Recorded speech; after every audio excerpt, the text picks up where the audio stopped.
नमस्कार, मेरा नाम गौरव अग्रवाल है और आप देख रहे हैं अड़ी, क्योंकि हमें है देश की पड़ी। और ये अड़ी का स्पेशल एडिशन इस वक्त अयोध्या से आप देख रहे हैं। रामलला के दर्शन का इंतजार अब खत्म होने वाला है। देश में सियासी तपिश भी बढ़ गई है।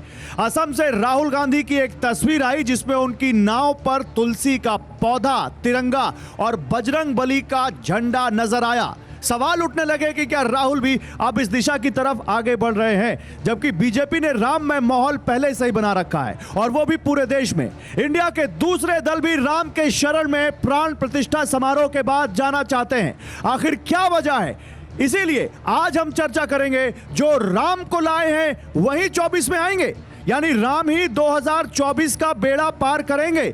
आज इसी पर हम बात करेंगे। हमारे साथ अयोध्या में खास मेहमान भी हैं, लेकिन उससे पहले आइए आपको दिखाते हैं वो अद्भुत मूर्ति, वो मूर्ति जो आज गर्भगृह में, जिसकी तस्वीर सामने आई, जो कल गर्भगृह पहुंच गई, उसके बारे में बताते हैं। रामलला की नई मूर्ति गर्भगृह में, जो रामलला की मूर्ति है, यही वो मूर्ति रहेगी जो इस वक्त आपकी टीवी स्क्रीन पर आप देख रहे हैं। मूर्ति में आप देख सकते हैं भगवान विष्णु के सभी अवतारों को इस मूर्ति में दर्शाया गया है। मत्स्य, कूर्म, वाराह, नरसिंह, वामन, परशुराम, राम, कृष्ण, बुद्ध, कल्कि, और इसके अलावा आप ऊपर की तरफ अगर इस मूर्ति में देखें तो ओम, शेषनाग, चक्र, सूर्य, गदा, स्वास्तिक, आभा मंडल और हाथ में धनुष, नीचे की ओर हनुमान जी और गरुण भी हैं। ये सबसे पहले ये एक्सक्लूसिव तस्वीर TV9 आपके लिए लेकर आया, और हम अब आपको उस मूर्ति में क्या क्या चीजें हैं, कौन कौन से विष्णु के अवतार हैं,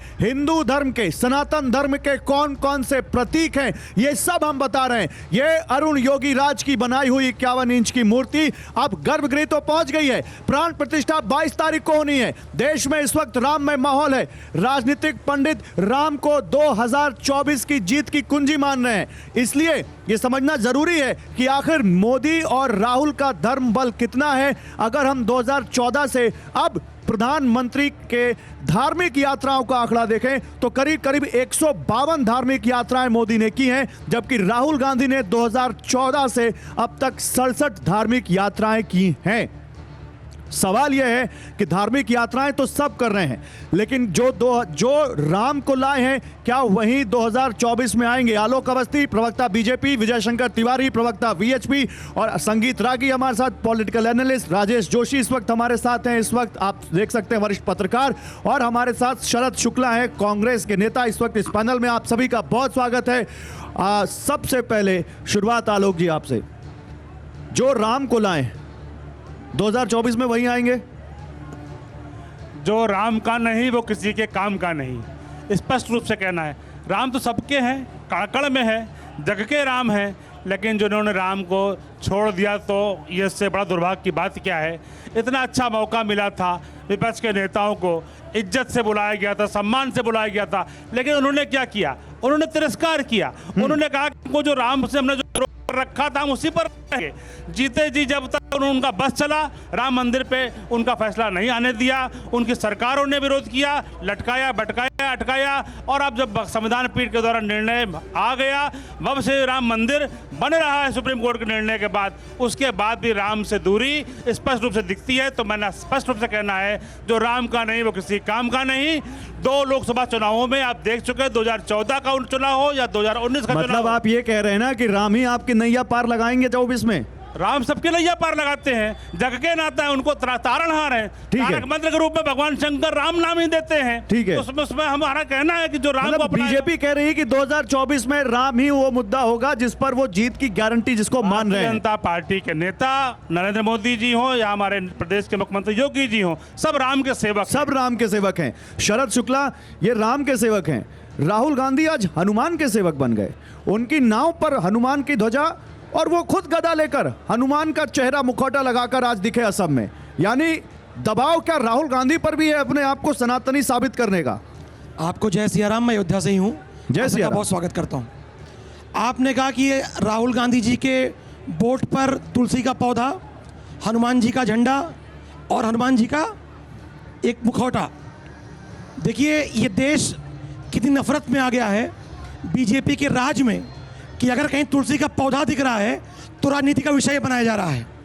तुलसी घर घर में पाई जाती है, हम सब जानते हैं।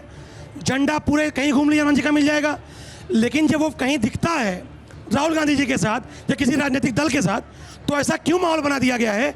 किसको राजनीति जोड़ने की आवश्यकता अरे ये तो राहुल गांधी जी ने बनाया है। राहुल गांधी जी ने कहा कि धर्म दिखावे का विषय नहीं है, आस्था का प्रदर्शन में नहीं करता।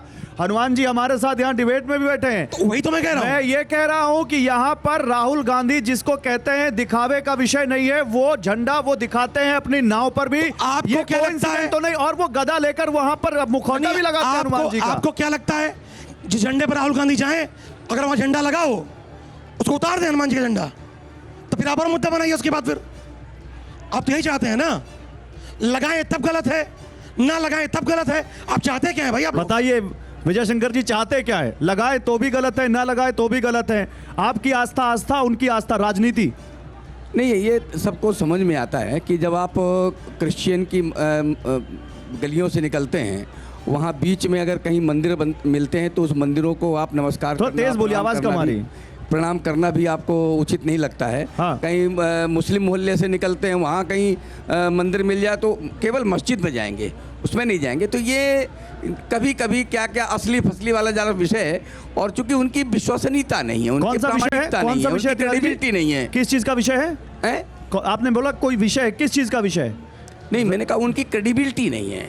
हिंदुत्व पर, हिंदू सोच पर, हिंदू विचार पर उनकी आस्था नहीं है, और बार बार उन्होंने ऐसा अपना विचार रख करके ये तय किया है। आपको ध्यान में एक बार उन्होंने कहा था कि हिंदू जो मंदिर जाता है वो लड़कियां छेड़ने जाता है। ऐसा कोई आस्थावान हिंदू इस प्रकार की बात कर सकता है क्या?